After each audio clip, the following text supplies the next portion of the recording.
Bonjour. Si c'était la dernière heure, que ferais-tu? La Bible dit dans 1 Jean 2, verset 18, « Petits enfants, c'est la dernière heure. » Si Jean, il y a plus de 2000 ans, disait que c'était la dernière heure, alors nous devrions être en train de vivre les dernières secondes de la dernière heure aujourd'hui.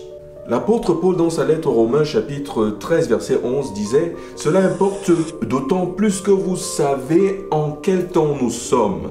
C'est l'heure de vous réveiller enfin du sommeil, car maintenant le salut est plus près de nous que lorsque nous avons cru.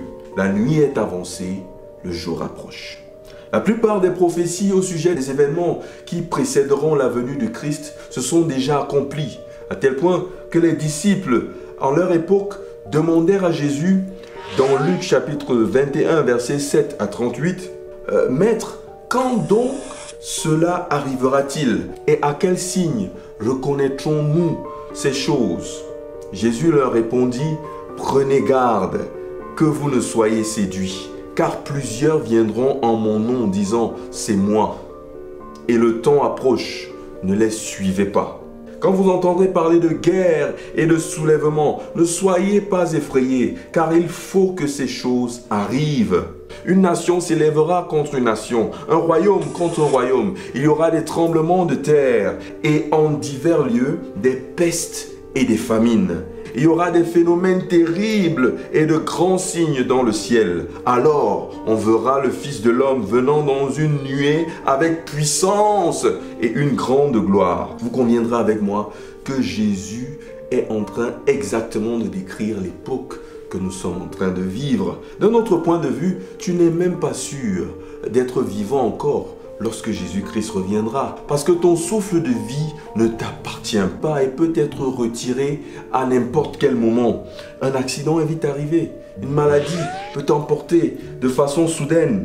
Cher ami, les dernières minutes sont les plus précieuses. Et elles ne peuvent être consacrées à des futilités. L'évangile n'est pas un sujet d'intérêt pour occuper nos loisirs ou nos hobbies. L'évangile est une question de vie ou de mort.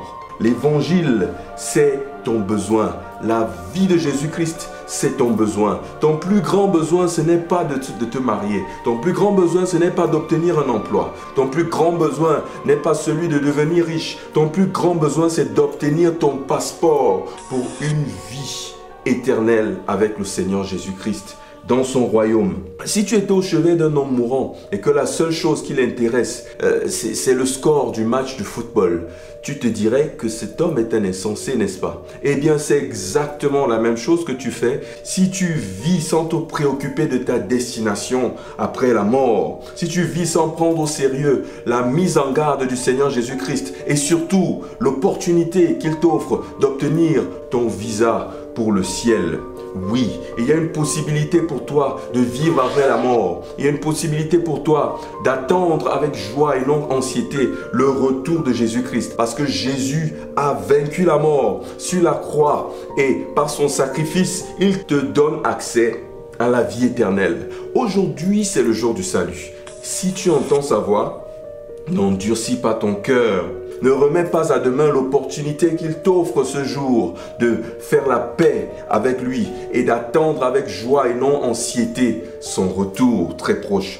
Si tu as choisi du fond de ton cœur d'accepter Jésus-Christ, tu peux répéter après moi cette prière. Seigneur Jésus, je reconnais avoir vécu comme un insensé. Je n'ai pas réalisé que nous sommes en train de vivre la dernière heure. Ô Dieu, j'ai accordé plus de valeur aux choses éphémères et passagères de ce monde. Ô Dieu, je me suis livré au plaisir et au péché. Seigneur, aujourd'hui même, je te demande pardon et je te supplie de m'accepter comme ton enfant.